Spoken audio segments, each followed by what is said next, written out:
스가랴서 오늘 1장 같이 읽도록 하겠습니다.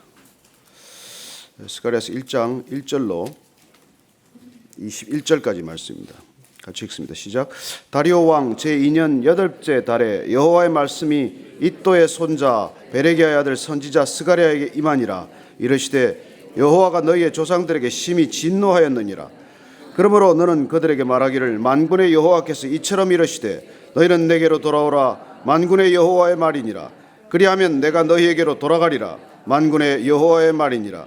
너희 조상들을 본받지 말라. 옛적 선지자들이 그들에게 외쳐 이르되 만군의 여호와께서 이같이 말씀하시기를 너희가 악한 길 악한 행위를 떠나서 돌아오라 하셨다 하나 그들이 듣지 아니하고 내게 귀를 기울이지 아니하였느니라. 여호와의 말이니라. 너희 조상들이 어디 있느냐? 또 선지자들이 영원히 살겠느냐? 내가 나의 종 선지자들에게 명령한 내 말과 내 법도들이 어찌 너희 조상들에게 임하지 아니하였느냐? 그러므로 그들이 돌이켜 이르기를 만군의 여호와께서 우리 길대로 우리 행위대로 우리에게 행하시려고 뜻하신 것을 우리에게 행하셨도다 하였느니라. 다리오 왕 제2년 11째 달 곧 스바돌 24일에 이또의 손자 베레기야의 아들 선지자 스가랴에게 여호와의 말씀이 임하니라. 내가 밤에 보니 한 사람이 붉은 말을 타고 골짜기 속 화석류나무 사이에 섰고 그 뒤에는 붉은 말과 자줏빛 말과 백마가 있기로 내가 말하되 내 주여 이들이 무엇이니까 하니 내게 말하는 천사가 내게 이르되 이들이 무엇인지 내가 내게 보이리라 하니 화석류나무 사이에 선자가 대답하여 이르되 이는 여호와께서 땅에 두루 다니라고 보내신 자들이니라. 그들이 화석류나무 사이에 선 여호와의 천사에게 말하되 우리가 땅에 두루 다녀보니 온 땅이 평안하고 조용하더이다 하더라. 여호와의 천사가 대답하여 이르되 만군의 여호와여 여호와께서 언제까지 예루살렘과 유다 성읍들을 불쌍히 여기지 아니하시려 하나이까? 이를 노하신 지 70년이 되었나이다 하며 여호와께서 내게 말하는 천사에게 선한 말씀 위로하는 말씀으로 대답하시더라. 내게 말하는 천사가 내게 이르되 너는 외쳐 이르기를 만군의 여호와의 말씀이 내가 예루살렘을 위하여 시온을 위하여 크게 질투하며 아니란 여러 나라들 때문에 심히 진노하나니 나는 조금 노하였거늘 그들은 힘을 내어 고난을 더하였습니다. 그러므로 여호와가 이처럼 말하노라. 내가 불쌍히 여김으로 예루살렘에 돌아왔은즉 내 집이 그 가운데 건축되리니 예루살렘 위에 먹줄이 쳐지리라. 만군의 여호와의 말이니라. 그가 다시 외쳐 이르기를 만군의 여호와의 말씀에 나의 성읍들이 넘치도록 다시 풍부할 것이라. 여호와가 다시 시온을 위로하며 다시 예루살렘을 택하리라 하라 하니라. 내가 눈을 들어본즉 내게 뿔이 보이기로 이에 내게 말하는 천사에게 묻되 이들이 무엇이니까 하니 내게 대답하되 이들은 유다와 이스라엘과 예루살렘을 흩뜨린 뿔이니라. 그때 여호와께서 대장장이 4명을 내게 보이시기로 내가 말하되 그들이 무엇하러 왔나이까 하니 대답하여 이르시되 그 뿔들이 유다를 흩뜨려서 사람들이 능히 머리를 들지 못하게 하니 이 대장장이들이 와서 그것들을 두렵게 하고 이전의 뿔들을 들어 유다 땅을 흩뜨린 여러 나라의 뿔들을 떨어뜨리려 하느니라 하시더라. 아멘. 다시 오늘 예언서로 돌아왔습니다. 예언서 오늘 스가랴 예언서인데 선지자 스가랴의 이름은 굉장히 기억하기가 쉬운 이름이에요. 왜냐하면 그 이름의 뜻이 여호와께서 기억하셨다는 것이니까. 그래서 스가랴의 이름을 기억하기가 쉽다는 말씀을 잘 기억하게 되기를 바랍니다. 여러분 얼마나 좋은 이름입니까? 참 이름 잘 지어야 될 것 같아요. 하나님께서 기억하신다. 여러분 그러면 끝난 거 아닙니까? 저는 여러분들이 하나님께서 기억하는 사람이 되기를 바랍니다. 스가랴 학개와 동시대 사람입니다. BC 537년에 바벨론 포로로 잡혀 있다가 70년 포로 생활이 끝나고 스룹바벨 함께 귀환할 때 귀환했던 제사장입니다. 포로 생활이 끝나고 돌아올 때 얼마나 가슴이 벅찼겠습니까? 그건 어쩌면 조부 그리고 아버지와 함께 돌아온 제사장입니다. 바벨론 땅을 떠나서 예루살렘으로 돌아올 때 그들의 그 벅찬 가슴을 한번 생각해 보십시오. 우리도 조국 광복의 기쁨을 우리는 직접 맛보지 못한 사람들조차도 그 광복의 소식, 광복에 관한 얘기만 들어도 가슴이 뛰는데 70년 포로 생활하다가 포로지에서 그 바벨론 땅에서 그렇게 돌아올 때 하나님께서 정말 우리들에게 새로운 축복을 하신다고 굳게 믿고 돌아왔을 것입니다. 이제 포로의 시대, 복역의 시대가 끝나고 하나님께서 열어주는 새로운 시대, 어쩌면 그들은 그 당시에 새하늘과 새 땅을 바라보는 그런 마음으로 돌아오지 않았겠습니까? 그러나 돌아왔을 때 현실은 어떨까요? 아무것도 없지요. 폐허와 같은 곳에 돌아온 것입니다. 성전은 깡그리 무너져서 회파된 채 성전은 사라지고 없고, 그들은 다시 하나님을 만나러 돌아왔고 그곳에 다시 예배드리러 돌아왔는데 정작 예배드릴 장소가 없는 것이죠. 그러나 더 안타까운 일은 성전 재건에 관한 프로젝트가 논의되었음에도 불구하고 이 말씀이 지금 우리에게 전해지던 이 기록된 시점에는 이미 14년째 성전 재건 공사가 중단된 채 지지부진한 채로 그렇게 시간만 차일피일하고 있을 때입니다. 선지자로서, 제사장으로서 그는 얼마나 안타까운 마음을 가지고 이 글을 썼을까, 그런 걸 우리가 한번 이렇게 짐작해 볼 필요가 있습니다. 우리는 36년 일제 식민 지배를 겪으면서도 얼마나 혹독한 지배를 겪었습니까? 나라 전체가 얼마나 큰 고통 속에 빠졌습니까? 그러나 정작 일본 땅에서 관동 대지진 때 겪었던 그런 또 조선족, 우리 조선 백성들의 피해를 한번 생각하면 끔찍한 피해 아닙니까?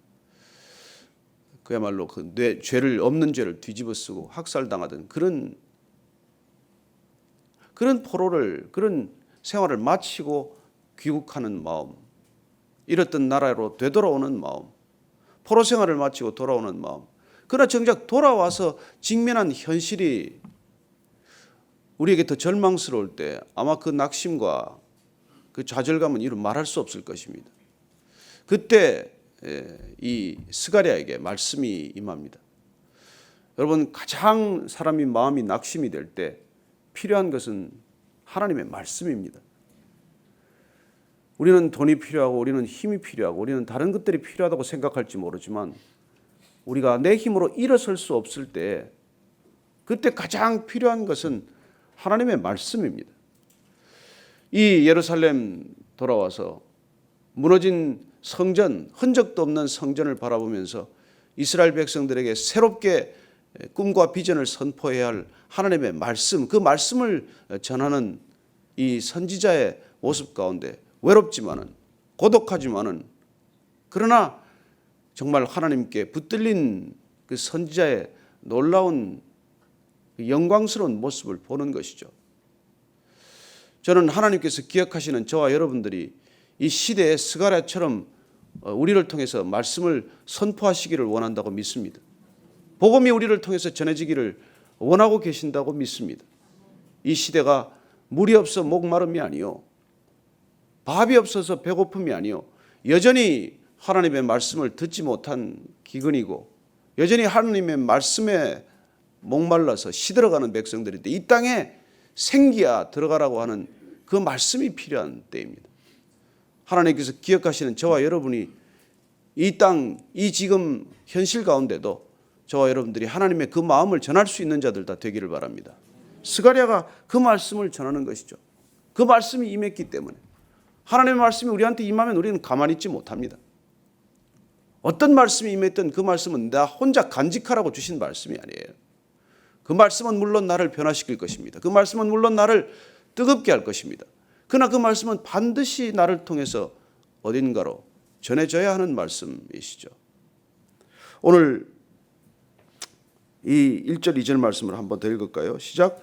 다리오 왕 제2년 8째 달에 여호와의 말씀이 이도의 손자 베레기야의 아들 선지자 스가랴에게 임하니라. 이르시되 여호와가 너희의 조상들에게 심히 진노하였느니라. 그러나 때로 선지자에게는 무거운 이 미션, 소명이 듣기 좋은 말 전하는 게 아니에요. 듣기 편한 말 전하는 게 아닙니다. 정말 가장 듣고 싶지 않은 말, 어쩌면 가장 부담스러운 말을 전해야 되는 그런 소명이 주어지는 것이죠. 오늘날 이 시대가 그런 말들을 가까운 사이에서 하지 못합니다. 정말 가까울 때는 이런 말을 전할 수 있어야 하고 이런 말을 해줄 수 있어야 되는데 우리는 말을 피해버려요. 말 한마디 하지 않고 헤어지는 일이 있습니다. 속에 있는 말 한마디 털어놓고, 그리고 부담스럽지만 해야 할 말을 반드시 해야 할 때 우리는 하나님의 쓰임받는 메신저로서의 역할을 감당할 수 있습니다. 어떻게 좋은 말만 하겠습니까? 하나님께서 왜 이스라엘 백성들이 포로로 잡혀갔느냐? 하나님께서 진노하셨다는 것입니다. 정확한 말씀이죠. 하나님께서 징벌하셨다는 것입니다. 그러므로 너는 그들에게 말하기를 만군의 여호와께서 이처럼 이르시되 너희는 내게로 돌아오라 만군의 여호와의 말이니라. 그리하면 내가 너희에게로 돌아가리라 만군의 여호와의 말이니라. 돌아오라. 그리하면 돌아가리라. 사실 하나님께서 이렇게 말씀하실 것까지는 없어요.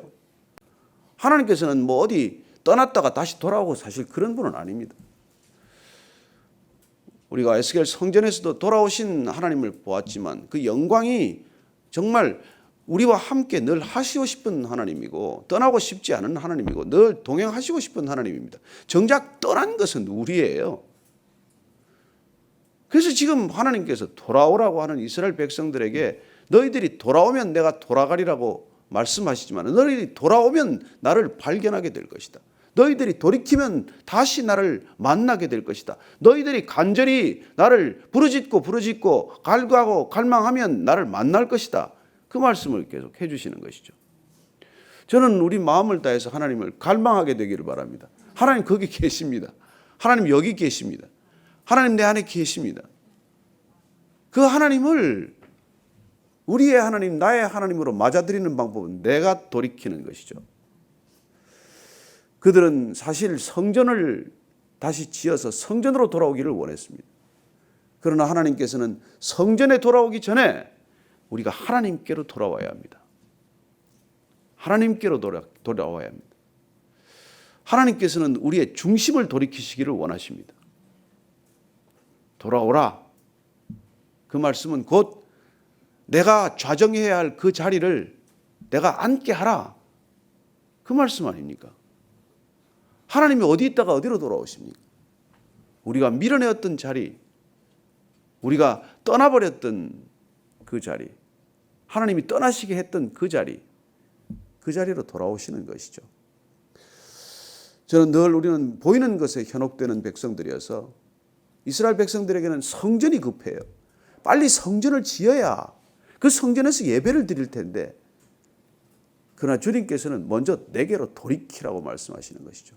너희들이 나를 떠났기 때문에, 나를 버렸기 때문에 너희 조상들이 그런 포로 생활 70년에 말할 수 없는 고난을 겪었다면 너희들이 예루살렘에 돌아왔지만, 그러나 몸은 돌아왔지만 여전히 내 마음이, 너희들의 마음이 내게서 멀다면 그 마음을 돌이키라는 것이, 돌아오라는 것입니다. 오늘 우리가 이 스가랴서를 시작하면서 우리의 마음의 중심이 주님께로 돌아오게 되기를 바랍니다. 그게 주님이 원하시는 거니까. 내 마음의 중심에 주님이 앉으시고 내가 슬그머니 앉았던 그 중심의 자리에서 내가 내려오는 것, 나는 나의 자리로 되돌아가고, 그리고 주님께 밀어내었던 그 자리, 중심의 자리를 주님께 되돌려드리는 것, 그게 우리 모든 성전의 기초가 되는 것이고, 성전 짓는 것보다도 더 시급한 일이고, 성전에서 예배드리는 것보다 더 본질적인 예배가 아닙니까? 그 말씀을 오늘 우리에게 들려주시는 것이죠. 그래서 4절 말씀 보십시오. 너희 조상들을 본받지 말라. 옛적 선지자들이 그들에게 외쳐 이르되 만군의 여호와께서 이같이 말씀하시기를 너희가 악한 길, 악한 행위를 떠나서 돌아오라 하셨다나 그들이 듣지 아니하고 내게 귀를 기울이지 아니하였느니라. 그렇게 주님께서 돌아오라고 말씀하셨던 선지자가 한둘이었습니까? 얼마나 많은 선지자들을 보내셔서 돌이키라고 그렇게 말씀하셨습니까?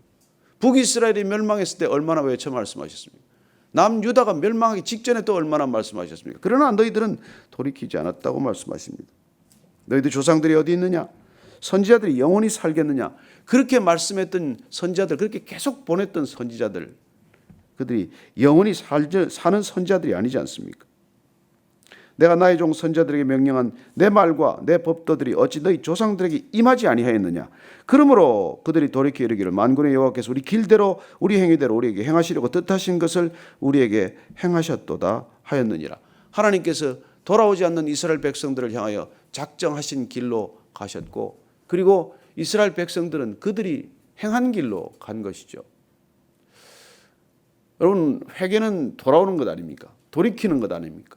언제든지 가던 그 시점에서 돌이키기만 하면, 되돌아오기만 하면 주님께서 맞아주시지 않습니까? 그래서 예수님께서는 그 둘째 아들, 돌아오기를 기다리는 둘째 아들이 돌아올 때 아버지가 집을 떠나셨습니까? 사실 집에서 기다리고 계신 것 아닙니까? 돌아오기만을 기다리고 계셨고, 그 아들이 돌아올 때 그냥 먼 발치에서 보자마자 달려나가서 맞아주시는, 껴안아주시는, 집으로 맞아들이시는, 그래야 새 옷을 입히시는, 잔치를 벌여주시는 그 아버지를 보게 되는 것이죠. 저는 여러분들이 그 아버지가 우리의 아버지임을 기뻐하시게 되기를 바랍니다. 여러분, 아버지 품에 계시면 안심이 되시죠? 기쁘십니까? 평안하십니까? 육신의 아버지한테 좀 맞은 사람들은 그게 잘 안 돼요. 아버지를 일찍 여인 사람들은 그게 어렵습니다. 제가 아는 분 한 분은 아버지한테 너무 사랑을 받아서 하나님 아버지가 필요 없을 만큼 아버지 사랑을 많이 받았대요. 그러나 필요 없는 게 아니라 그 아버지를 통해서 언젠가 하나님 아버지를 깨닫게 된 것이죠. 저는 여러분들이 어떤 아버지, 육신의 아버지를 가졌더라도 그 아버지가 돌아오기만 하면 껴안아 주시고 맞아주시고 새 옷을 입혀주시고 잔치를 벌여주시는 하나님 아버지를 기뻐하시게 되기를 바랍니다. 아버지를 기뻐하는 그것이 우리의 힘과 능력 될 줄로 믿으십시오. 오늘부터 이제 8가지 환상이 일어납니다. 스가랴가 본 8가지 환상을 통해서 이스라엘 백성들에 관한 이 예언들을 듣게 됩니다. 성전 재건에 관한 얘기를 또 듣게 됩니다. 중요한 것은 9장 이후에 놀랍게도 이 스가랴는 이사야서 다음으로 가장 많은 메시아 예언을 가지고 있다는 것입니다. 나귀 새끼를 타고 오는 메시아, 은 30에 팔리는 메시아, 십자가를 지시는 메시아, 그런 메시아에 대한 환상을 보게 됩니다. 하나님께서 정말 스가랴를 통해서 주신 이 예언의 환상들을 우리가 한번 따라가 보면서 주님께서는 어떤 마음을 주시고 있나, 이스라엘 백성들을 다시 복역의 때가 끝나고 돌이킬 때 어떻게 이 백성들을 세워가실 것인가 기대하는 마음으로 읽게 되길 바랍니다. 첫 번째 예언이 화석류 나무의 선자죠. 8절, 9절, 10절 한번 읽겠습니다. 시작. 내가 밤에 보니 한 사람이 붉은 말을 타고 골짜기 속 화석류 나무 사이에 섰고 그 뒤에는 붉은 말과 자줏빛 말과 백마가 있기로 내가 말하되 내 주여 이들이 무엇이니까 하니 내게 말하는 천사가 내게 이르되 이들이 무엇인지 내가 내게 보이리라 하니 화석류 나무 사이에 선자가 대답하여 이르되 이는 여호와께서 땅에 두루 다니라고 보내신 자들이니라. 욥기에 보면 땅에 두루 다니면서 관찰 보고를 받는 하나님을 보게 됩니다. 오늘 그 보낸 자들이 화석류 나무에 서 있다고 되어 있는데, 화석류 나무는 여러분들이 다른 또 이 우리말 성경이나 다른 성경을 보면 은매화 나무라고 번역이 되어 있어요. 화석류 나무, 은매화 나무. 이 이스라엘 땅의 독특한 나무들인데 잎에도 향기가 있고 꽃에도 향기가 있는 그런 나무예요. 이스라엘 백성들을 상징하는 나무입니다. 골짜기에 많아요. 이스라엘 백성들이 골짜기를 경험했을 때도 이 은매화 나무를 통해서 다시 한번 하나님을 바라보게 하는 그런 뜻을 가진 나무죠. 그리고 이 초막절 때 이 은매화 나무 잎으로 이 상록 관목이기 때문에 은매화 나무 잎으로 초막을 지었습니다. 이스라엘 백성들에야 뗄래야 뗄 수가 없는 나무 아닙니까? 이 나무 사이에 있는 천사들을 통해서, 사자들을 통해서 보고를 받는 하나님을 보게 됩니다. 이스라엘 백성들 사이에 여전히 하나님의 사람들이 있다는 것입니다. 그들을 통해서 하나님께서는 하나님의 백성들을 보고 계신 것이죠. 자, 그들이 뭐라고 합니까? 12절 13절 말씀입니다. 시작. 여호와의 천사가 대답하여 이르되 만군의 여호와여 여호와께서 언제까지 예루살렘과 유다 성읍들을 불쌍히 여기지 아니하시려 하나이까? 이를 노하신 지 70년이 되었나이다며 여호와께서 내게 말하는 천사에게 선한 말씀 위로한 말씀으로 대답하시니라. 자, 여호와의 천사가 대신해서 읍소합니다. 왜 70년 동안이나 지났는데 이스라엘 백성들에게 위로하는 말씀, 선한 말씀으로 지금 대답해 주시는 주님을 통해서 뭐라고 말씀하십니까? 14절 15절 내게 말하는 천사가 내게 이르되 너는 외쳐 이르기를 만군의 여호와의 말씀에 내가 예루살렘을 위하여 시온을 위하여 크게 질투하며 안일한 여러 나라들 때문에 심히 진노하느니 나는 조금 노하였거늘 그들은 힘을 내어 고난을 더하였습니다. 하나님께서 속마음을 드러놓으십니다. 내 백성들에게 내가 너희들 정말 인생 막대기를 들어서 채찍을 들어서 너희들을 징벌하였지만 그들은 내가 분노한 것보다도 내가 생각했던 것보다도 더 많은 고통을 너희들에게 가했다는 것입니다. 여러분, 함무라비 법전에 따르면 이는 이에게 되어 있어요. 고대 정의는 때린 만큼 되돌려주는 것입니다. 때린 만큼 되갚아주는 것이 그 당시의 정의예요. 하나님께서는 이스라엘 백성들의 죄에 합당한 벌을 허락하셨는데 이 주변에 있는 나라들 아수르와 바벨론들은 하나님이 징벌하도록 계획하셨던 것보다 훨씬 잔인한 방법으로 이스라엘 백성들을 괴롭혔습니다. 그래서 하나님께서 그렇게 크게 질투하면서 이 여러 나라들, 이스라엘과 남유다를 멸망시킨 이 나라들에 대해서 하나님이 지금 엄청 분노하고 있다는 것을 말씀해 주고 계십니다. 저는 여러분들이 고난을 겪을 때 여러분들에게 고난을 끼친 사람들에게 하나님이 분노하고 계신다는 것을 믿으시기 바랍니다. 그래서 원수 갚는 건 내게 있지 않습니다. 하나님이 내게 아픔을 허락하셨고 고통과 고난을 허락하셨을지라도 하나님께서 허락하는 것보다 더 심하게 우리에게 고난을 가한다면 하나님께서는 그들에게 심히 질투하시고 분노하시는 것을 여러분들이 믿으시기 바랍니다. 그래서 내가 그렇게 원수 갚으려고 애쓸 필요 없어요. 용서하십시오. 그러면 하나님께서 갚으실 것입니다. 용서하시는 대로 더 빨리 갚아주실 것입니다. 문제는 우리가 돌이키는 것이죠. 내가 돌이키기만 하면 그 일들은 하나님께서 순리처럼 풀어가실 것입니다. 오늘 돌아왔고 이스라엘 백성들이 돌아오니까 하나님께서는 지금 그들에 대한 이제 준비를 우리가 듣게 되는 것이죠. 여러분 다 망했습니다. 이스라엘 백성들을 괴롭혔던 강대국들 다 망했습니다. 아수르고 바벨론이고 페르시아고 헬라고 로마고 다 하나님께서는 끝까지 이스라엘 백성들을 내 백성이라고 하셨기 때문에 내 백성들을 다룰 때 조심해야 되는 것이죠. 저는 세상 사람들이 크리스찬을 정말 대할 때 조심했으면 좋겠습니다. 괜히 잘못 건드렸다가 정말 하나님께 진노를 받지 않게 되기를 바랍니다. 그래서 지금 16절 17절을 보면 내가 불쌍히 여김으로 예루살렘에 돌아왔은즉 내 집이 그 가운데 건축되리니 예루살렘 위에 먹줄이 쳐지리라 만군의 여호와의 말이니라. 먹줄은 공사할 때 다림줄 아닙니까? 이미 예루살렘 회복을 위한 하나님의 마음이 결정되었습니다. 다시 외쳐 이르기를 만군의 여호와의 말씀에 나의 성읍들이 넘치도록 다시 풍부할 것이라. 여호와가 다시 시온을 위로하며 다시 예루살렘을 택하리라 하라 하니라. 여러분 마음이 푸근하십니까?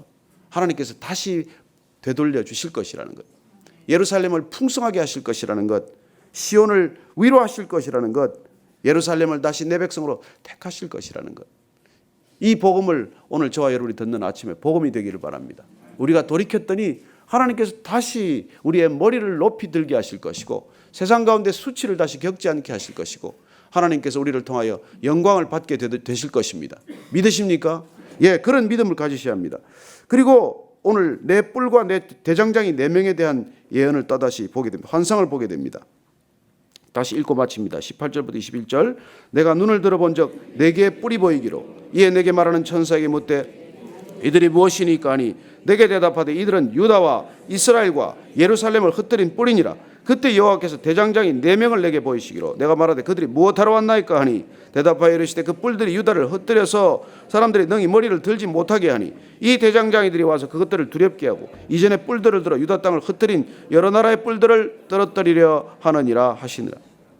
대장장이가 와서 이 네 뿔들을 다시 흩뜨러뜨리는 것을 보게 됩니다. 네 뿔은 이스라엘 백성들을 꺾었고 그들의 이 뿔이라고 하는 것은 힘과 권세, 권력, 왕국을 말하는 것이지만 이 왕국이 어딘지를 굳이 우리는 알 필요는 없습니다. 우리가 이게 아수르, 바벨론, 헬라, 그다음에 로마다 이렇게도 말하지만 아니요. 그렇게 나라를 구체적으로 말할 것 없이 모든 내 뿔이란 사방에 있는 뿔들이고 사방에 있는 권력들이 이스라엘을 애워쌌지만은 그래서 이스라엘 백성들이 고난 가운데로 포로 생활을 했지만 그러나 하나님께서는 이스라엘을 괴롭혔던 지나치게 압박하고 압제했던 그들을 다시 대장자위를 통해서 떨어뜨릴 것이라고 말씀하십니다. 오늘 하루 다시 한번 힘을 내서 여러분들이 세상 가운데로 떨치고 일어나게 되기를 바랍니다. 하나님께서 우리에게 반드시 맡기신 임무를 완수할 수 있는 힘과 능력을 주실 것입니다. 그리고 우리를 통해서 이 땅을 다스리시기를 원하십니다. 그리고 우리를 압제했던 내 뿔은 꺾어지게 될 것입니다. 두려워하지 마시고 다시 한번 담대히 세상을 위하여 선포하는 저와 여러분 되기를 축원합니다. 기도하고 마치겠습니다. 하나님 아버지, 오늘 우리 각자에게 주신 말씀을 붙들기를 원합니다. 하나님, 그렇습니다. 저는 복역의 때를 70년간 지냈습니다. 고난의 시간을 7년간 지냈습니다.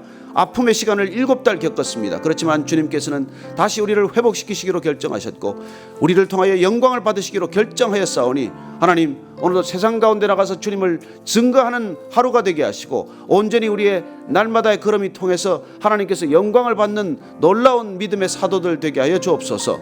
감사합니다. 주님, 말씀이 힘이 되게 하시고 말씀이 능력이 되게 하시고 이 예언의 말씀이 우리의 삶을 바꾸는 능력의 말씀 되게 하여 주옵소서. 이제는 십자가에서 그 능력의 말씀이 되신 우리 구주 예수 그리스도의 은혜와 아버지의 크신 사랑과 성령의 충만하게 하심이 오늘 은매와 나무 사이에서 이스라엘 백성들에게 말씀하신 그 하나님의 메시지, 우리를 다시 돌이켜서 회복시키실 것이라는 그 메시지를 붙들고 세상 가운데 나가서 이 세상의 회복을 선포할 이 자리에 고개 숙인 모든 회복의 사람, 위로의 사람, 성령의 사람들 위해 지금부터 영원까지 함께 하시기를 간절히 축원하옵나이다. 아멘.